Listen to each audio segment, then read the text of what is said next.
Hey there, thanks for joining me. This episode is 45, and today we have Camden Hoch, who is a wisdom educator and women's guide, bringing her flavor of coaching transformation to her perfect audience. And today we're talking about the concept of change and how change is ever changing and what we can do about it as entrepreneurs, solopreneurs, and managing how we can flex in our businesses in spite of everything that's going on so that we're heading in the right direction, one that suits us the best.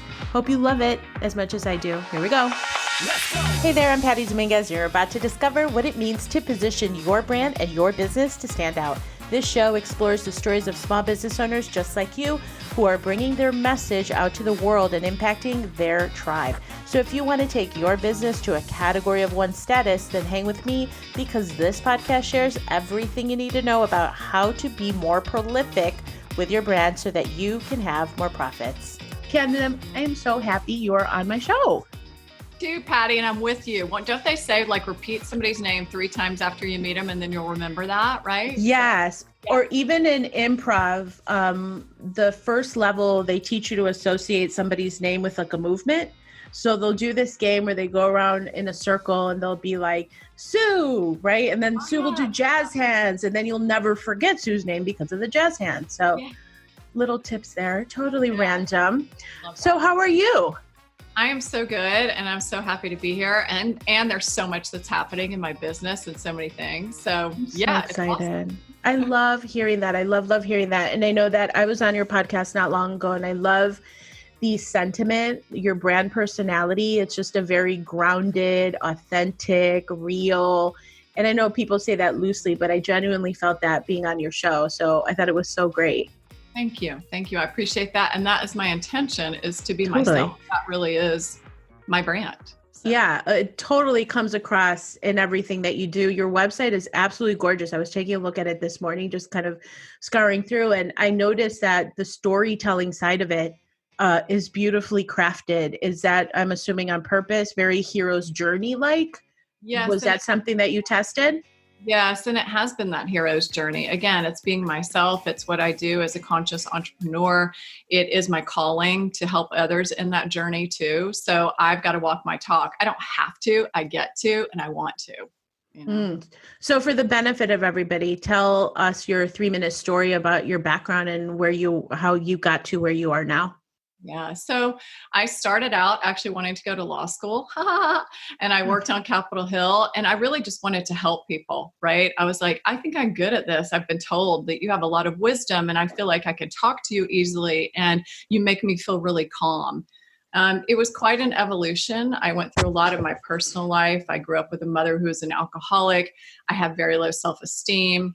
I have been raped 3 times. I have done so much healing in my personal life. And it was like, I'm meant to be here and help other women evolve in their power and their calling. And it has been this evolution. And in the business, that is how it has just taken place as well. This evolution of just kind of falling forward and putting myself out there and trying things and testing them and seeing what really speaks to the women that I'm meant to work with. And I work with some men too. It's a heart-opening journey. And that is what I've been on myself too. First of all, I could never imagine you being a lawyer or on Capitol Hill. Like that doesn't even, I'm like, what? That doesn't even match your personality from what I've come to know of you. So when you think about this whole topic of coaching and people saying, I'm a coach, is that what you refer to yourself as a coach?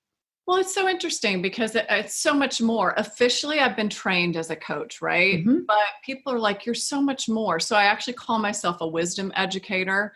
I would call myself a transformational empowerment life coach. I'm also a master yoga teacher and meditation teacher. So there's this beautiful combination that comes in. And I do think that wisdom educator really does, and women's guide, even though I work with some men, does represent that more.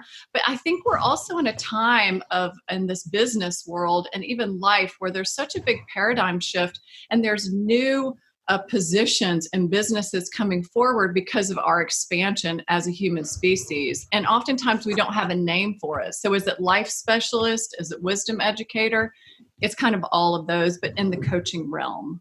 Yeah, I think that's a really good point, is that sometimes, and I know we're in a group coaching together and we've talked about this whole thing, like in the name of being cutesy with your title, you lose people. And instead, it's a kind of a fine line, isn't it? Where you have to craft the differentiation, yet not lose the gist of what you do. So it's very fine tuned for sure. Yeah, Now, I do.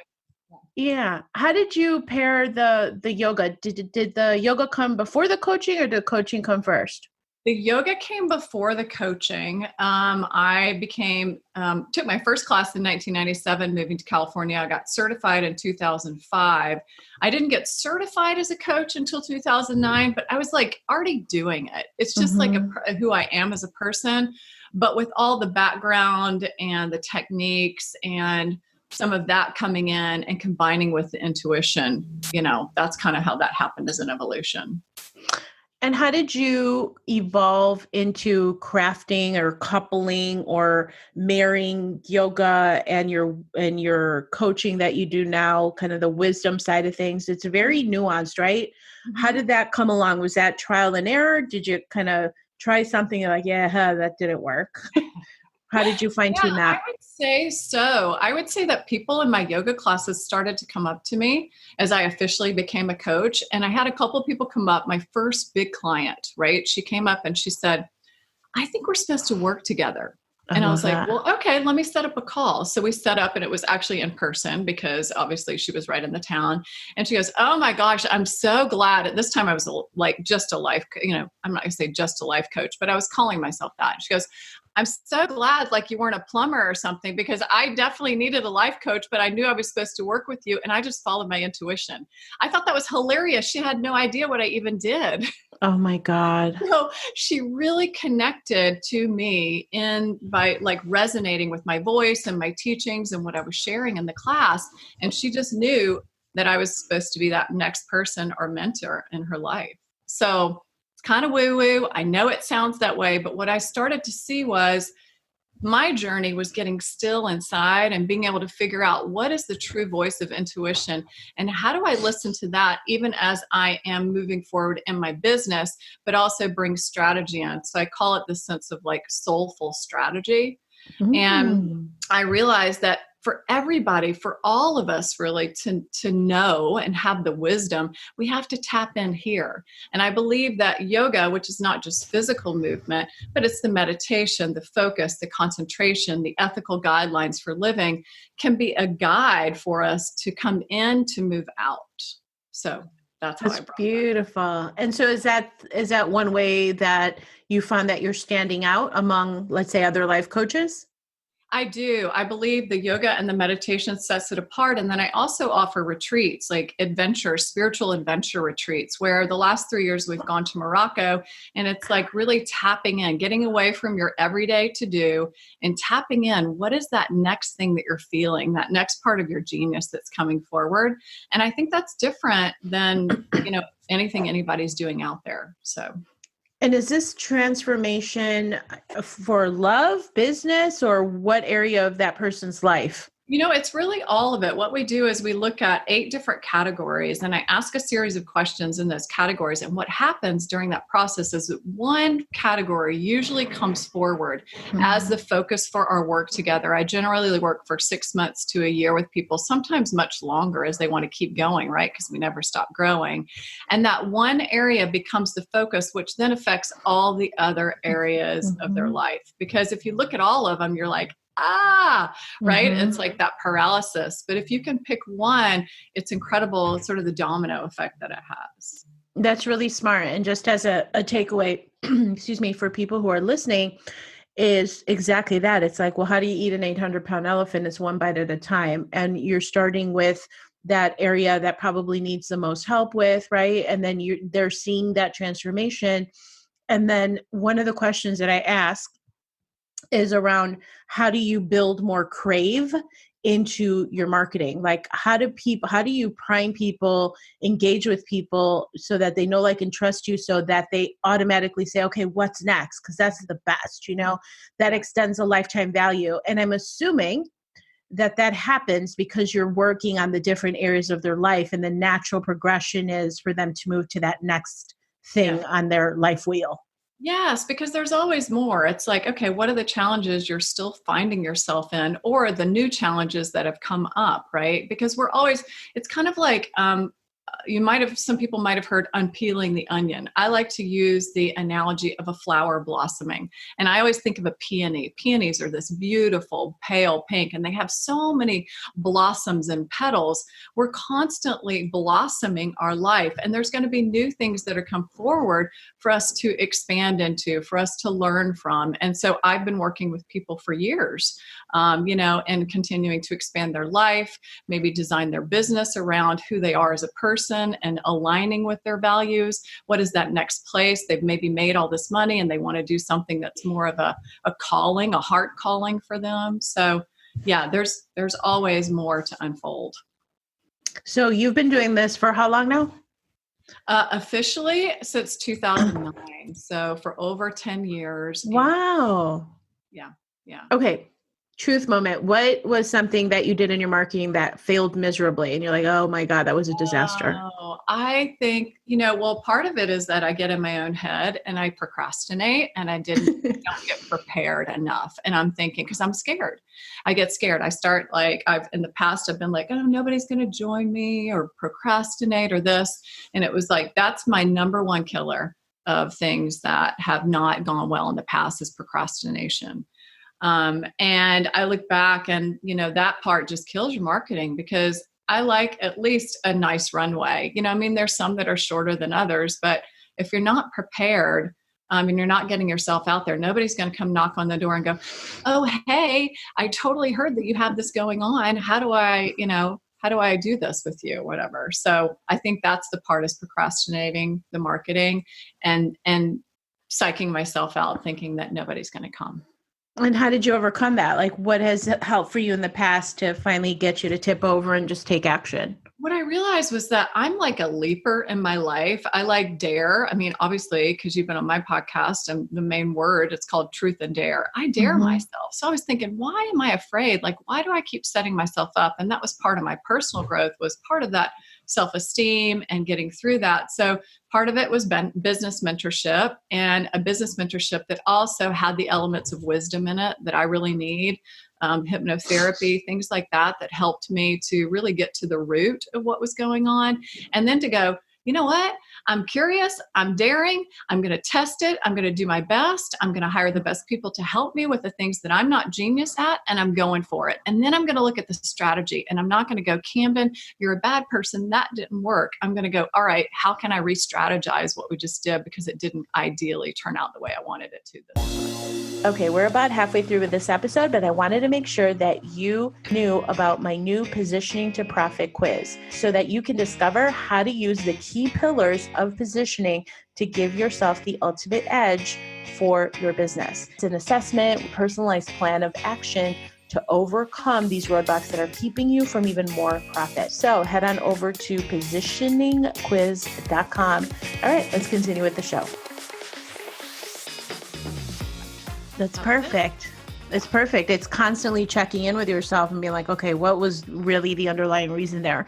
Or interestingly enough, like I always say, like your business results will always meet your identity, right? If you're like, nobody's going to follow me, and then that launch failed, well, it's like, because you got some inner work to do still.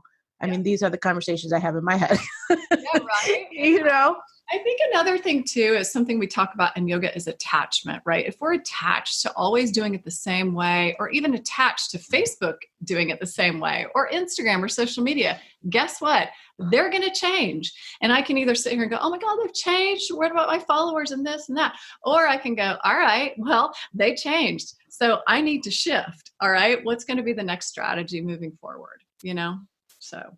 And I think that is supremely wise, because the fact is everything's always changing. I mean, there was somebody in our group coaching, she's in the speech pathology space, and she's killing it with her leads, and it's being so cheap and this and that. I'm like, right, but there's that prime center cut of time in which that's going to be the case. And then ads and things like that, they're never going to get cheaper, right? It's always going to keep evolving. And so when you tap into like this little gold rush, know that that is not going to be the case forevermore. It has a life cycle, and it's just a matter of recognizing.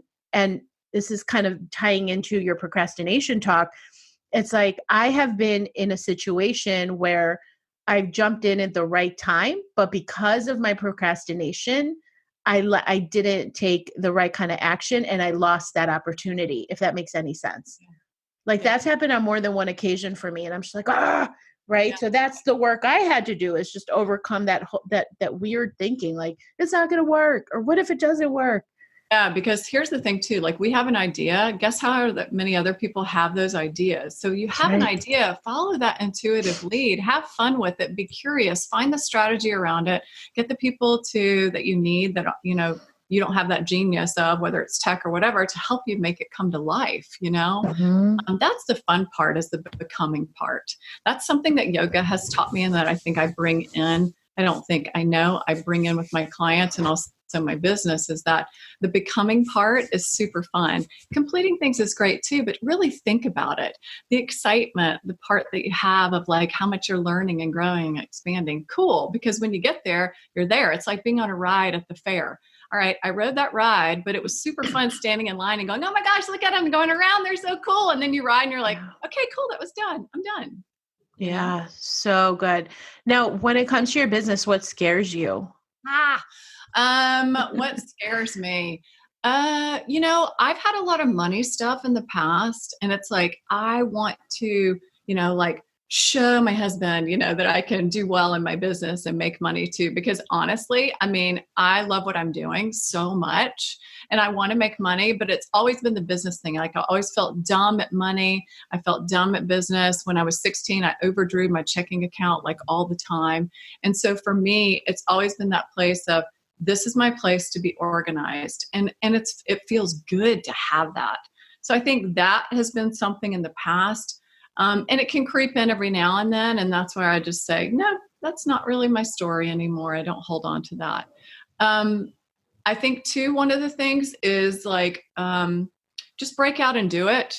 Like be as vulnerable as I can on videos of people. I'm very accessible. I'm very vulnerable. People can ask me anything. And I'm happy to share, so I want that deep connection. So I don't know, Patty, what scares me.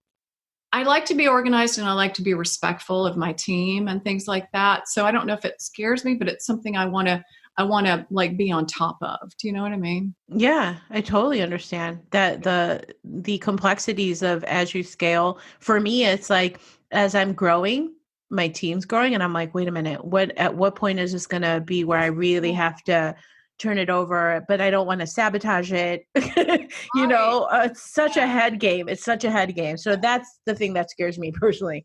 Yeah. Okay, so what do you think is next for your business? Like, you're super excited about 2020 and things you got cooking. What do you see? It's December looking back and you completely rocked it. What does that look like? What happened? Well, I have a beautiful women's membership group coaching, and I see 40 women in that, by the end of this year. I also see continuing to work with private clients. I see scheduling my retreat for next year. I haven't yet done that, so I'm looking at where I'm going for that. I've had some family stuff going on, which has been keeping me at home. I also see things like starting to scale more, from that sense too. It's like, because I've been creating a lot this year, and so getting things in place, and that feels really good. So I see things in place and being able to really serve people, and these women getting to that place where they feel like they're expanding their life. That really lights me up. I also see making more money, and having a certain amount of money coming in with the business regularly every month, and just seeing things work in systems. That's what we've been really working on, is systemizing everything. So starting to feel that ease of systems, and also being out there more on podcast and being able to offer to other audiences.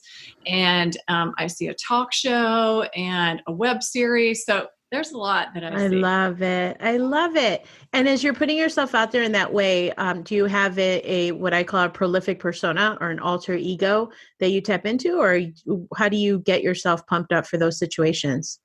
That's funny. I used to have an alter ego. So I used to drink a lot when I was younger, and her name was Lola, and she was really, but she scared the shit out of my husband. And so she was kind of wild, but we've integrated now. So we have Lola, Camden, and Cami, and I just see us all coming together. And I just love being like this, almost this little girl that I've been to, like curious and fun, but also that wisdom grounded part of Camden, and Lola is the daring part. So hey, let's do it. I love that. So it's come to the point where you've integrated them all. You've played Yes, it and fine tuned. they're So it's so Camden happy. Lola. They all have each other. They're totally happy. Yes. I love that. Okay, so as we're turning the corner, person, place, or thing, what are 3 things that inspire you?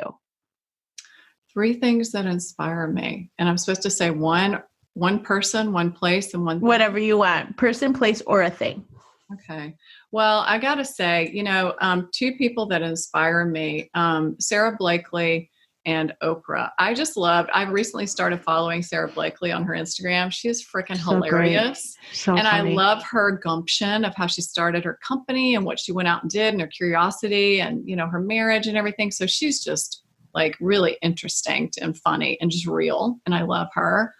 Oprah, she just has created this empire of service, and it's just been incredible. I mean, what she's created, and I love that because I think that's the talk show part. And I learned connection from her, from watching her. That's how it helped me to do video and to connect with people. Mm-hmm. I love being in the Sahara Desert. That's my thing. I've ridden a camel out there. I went there first when I was in Egypt at 12 years old. I went back on retreat just a few years ago. She speaks to me. She inspires me. She sings to me. She shows me what's real. So I love the Sahara. And then I love also the water. The ocean speaks to me as well. So I'm such a nature girl. And when I need a check-in or when I need a reality check of like, is this my next step or what am I meant to do? If I look at the ocean or I look at the desert, there's something so expansive that says, Camden, get bigger, because you are inside and you're part of the divine. And so is your business. And that's what you're meant to be doing in this call. Oh my God. I love that. That is so awesome. I really felt that. I was like, I remember this totally popped into my head. I think I was like 20 years old and I was in San Sebastian, Spain, which is in the northern coast. And I remember we were backpacking through Europe with a girlfriend of mine. And I remember being on the beach, and I remember this really crazy feeling of like, oh my God, I feel so grounded. I had never felt that before to that extent. And I was just like, and I remember completely sleeping on the beach and forgetting that I was even on the beach because I was so deep into it. And I was so energized. I was like, wow, this is an amazing feeling. I mean, I'm a city girl, I'm from Chicago. So we don't get a lot of that kind of stuff, but the experience was so special. And you just totally reminded me of that. It's amazing. Yeah, there's something about the ocean for sure. Just the magic of it all. Yeah. It's so good. Okay, so if you weren't an entrepreneur, Camden, what do you think you'd be doing as a career? Oh gosh, I often look back because like that whole Capitol Hill Law School thing was a different thing. But I will tell you that I'm a really good mediator. I mediated my parents' divorce when I was in my 40s, and my dad's an attorney. It was interesting. That's a whole nother podcast. But I'm a really good mediator because I have a lot of compassionate sort of business and leadership skills, and all this intuitive knowledge, just tapping in. And I have this way of holding space for people. So I think that I would be really good at that. I also think one other thing I love is jury selection. So I would be sort of an expert of voir dire, where you are hired by attorneys to come and help them select appropriate people to be on the jury. So I like those 2 things pretty interestingly. I don't know, there's a lot, Patty, actually, probably that I would be doing too. So I just like helping people find more ease and their way out of things, so that knowing that there's always a solution. I love that. Yeah. So now I'm like, I see the tie into the legal stuff. I just thought when you first said the lawyer, I'm like, ooh, that's too left brain for Camden. I don't see it. but I see the underlying, right? The reason for it, Yes. right? Yeah. That's so interesting. Okay, so last question. What positioning advice would you give to someone, maybe an aspiring coach or a life coach, somebody that's like, you know what, I'm just not standing out.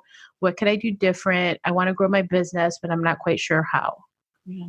I had this question asked to me a while back, and I really liked it. And so this is something that helped me in positioning, and I've helped other people with as well, is that look at what was different about you when you were young that you might have even been ashamed of, or afraid to tell people because you thought you were going to be judged.